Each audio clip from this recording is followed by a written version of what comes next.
Great, on we go. There's been enormous changes certainly in your lifetime and my lifetime in equipment, nutrition, bike technology, all the rest of it. And do you think that's made a big difference to the amateur cyclist? I suspect, well, it depends what kind of level really, but to the average club cyclist, it probably hasn't made a tremendous difference the way the average club cyclists ride. They still do the same thing. The good thing about cycling is a bike will always be a bike. They're fascinating bits of equipment, and they'll always hold. If you're interested in any kind of technology, there's loads of things that will hold your interest in bicycles. That can be improved or refined in some way. But for the average club cyclist, they just ride them like they always did, really, and it probably hasn't changed the average speed at which club riding's done. All the technology on the bikes, it really only works when you're racing them, or when you're riding on your own, and you can make use of the aerodynamic advantages that we've got these days. So, I think, there are aspects of, the gears, that's an aspect that helps every rider and will make even club riding far easier. The fact that you can change gear far more efficiently now than you ever could when I started cycling. So that's probably one element that really has made a bit of a difference to the club cyclist. But generally, for club cyclists going out enjoying cycling on a normal club run, the technology is just something to keep them interested and fascinated in stuff, but it hasn't changed anything too dramatically. Right. It's a couple of things I wanted to ask. One never-ending hot potato in the cycling world, it seems to be, is Shimano or Campag. Where do you sit? Well, always for years when I was road racing, Campag. We just rode Campag. That's what roadmen did in the 80s. And the quality of the Campag kit in those days, the bearings and the quality of manufacture was second to none, really. And even now, I don't think the quality of the bearings in a lot of the kit you get is as good as it was back in the 80s. I used to use Campag Super Record kit or Record kit, what I could afford anyway. And the wheel bearings and the bottom bracket bearings we'd strip down at the end of each summer, each season, and re-grease or whatever. But they go on for years, literally years. And I'm sure people would accuse me of rose-tinted spectacles, but the quality of the bearings, as I recall, was second to none in that kit. But of course, all the modern kit works so much better than it used to. In every way, it's better. Other than quite possibly the quality of some of the bearings and some of the castings, perhaps. But generally, modern kit is just far superior in every way. It's lighter. It's designed more effectively, and it's refined in every way. So what are you riding now? I was always Campag when I was a roadman, right. But I'm now Shimano. Right. Probably because of mountain bikes, really. I stopped riding a road bike in 1988, and in 1989 our sort of summer was based around a 3-week camping holiday in the Alps. So for that I used a mountain bike. It was actually a homemade mountain bike at the time. But once I started getting into riding mountain bikes as my main form of transport, I moved to Shimano because their mountain bike kit was far superior to the Campag stuff at the time. Right. And I've stuck with Shimano ever since. Right. And the other question, which is something that I've noticed on your bicycle, and when I first saw it, when you came to ride the Tyneside Vagabonds time trial, when I first saw it, I thought I'd misseen things, but unless I'm very much mistaken, you ride with a triple chainring. Yeah. And I know that there are people who, unless you're riding a 3953, you're a bit of a girl. If you're riding a compact, you're a real girl. And if you're riding a triple, then you're beyond help. Yeah, you're beyond help.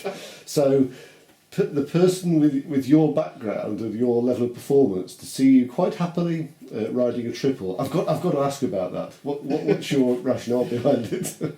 Well, I've ridden with a triple since, since 1988 when I stopped road racing.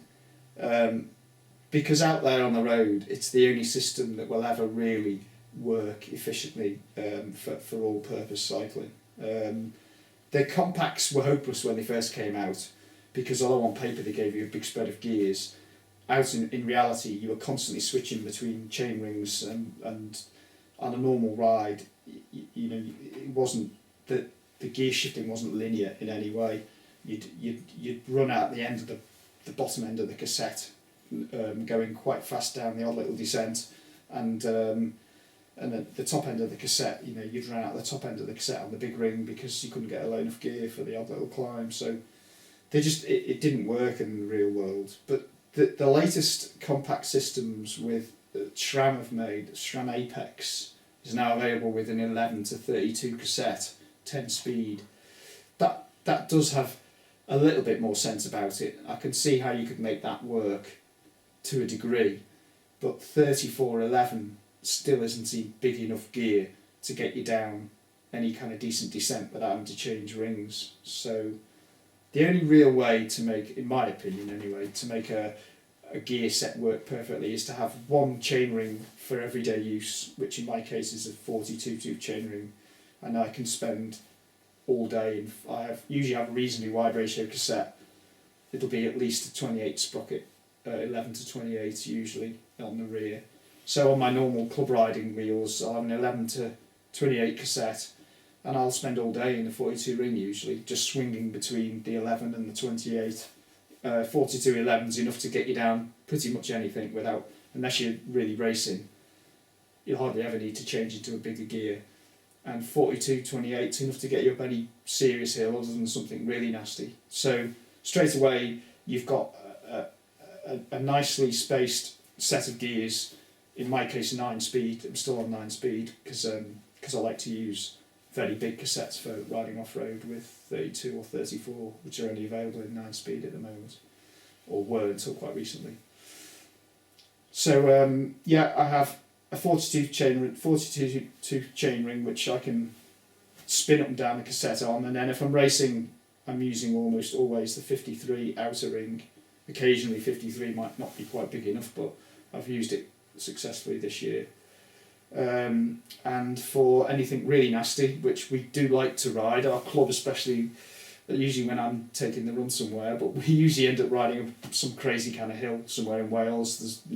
There's a lot of very minor roads in Wales, and a lot of them go up crazy steep climbs.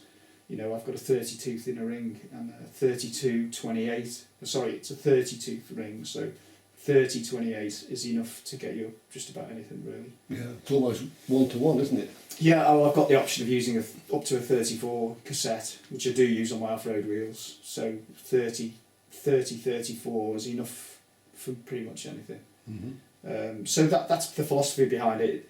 It's a 3-speed system really, with a triple chain ring. The middle ring for everyday use, the outer ring for racing, the inner ring for anything crazy. And you're hardly ever switching between rings on a normal day out. On your normal day out cycling, you can spend all day in one chain ring. And obviously, once you start switching chain rings, especially you've got a gap between the 34 and the 50 like you have with a compact, you've got to have a double shift. Each change of chain rings requires a double shift, because otherwise you're going down 20 inches of gear, or up 20 inches of gear, which is it's like going from first gear to fifth gear in your car. It's not efficient. So you need to change a double shift, which can be done, but it's a fiddle, and some people never master double shifting very effectively. So if you take Wilco's advice, you stick with a triple. Yeah, I mean that's a compelling argument which I've not heard made before. That's for sure.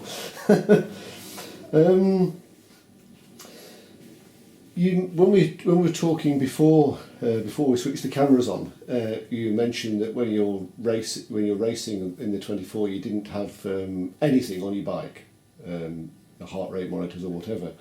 Do you make use of any sort of modern technology to help you train? Power meters, heart rate monitors, anything like that at all? Or have you done? These days, no. In the past, yes, but not any great experience with, well, no experience with power. I think all this stuff's brilliant, to be honest. It definitely brings a whole new element to training, which I've not really used. But when we were training for the end-to-end in 1990, I got involved with Peter Keane, Chris Borman's then coach, who wasn't particularly well known at the time. But I learned in only a short space of time with Peter. I never spent a lot of time with him really, but he made me think so much more about cycling and technology and training, which he brought me on in 20 steps in the space of just a few months really, just the small amount of contact I had with him. And we were using a heart rate monitor at that time in 1990 for training for the end-to-end. And that did help me a lot because it focused my attention on. I was already quite an experienced long distance rider because I'd done a lot of touring and stuff, and I developed a sort of philosophy of even power output, which seemed to be more efficient to me. You know, you'd let the bike decide what speed you were going to go.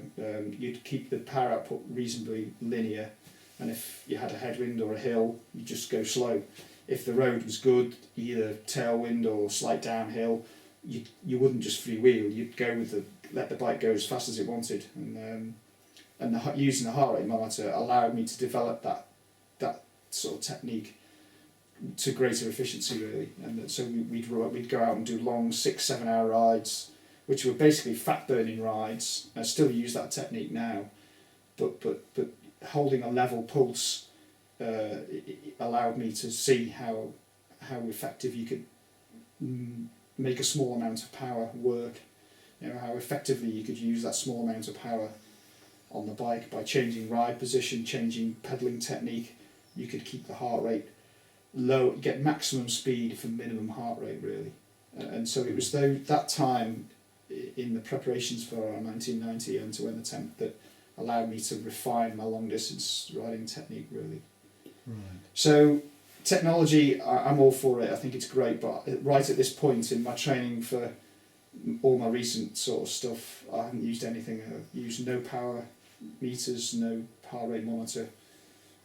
Because I've ridden for years, so there's an element of kind of knowing what I need to do in the training instinctively. But not everyone's got the advantage of that experience really, and that's where this technology is useful.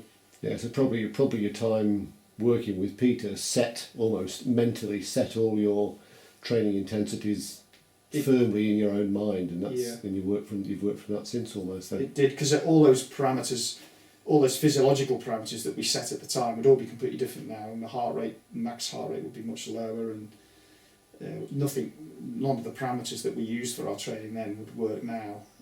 But the basic philosophies are all still, as you say, quite set. Yeah.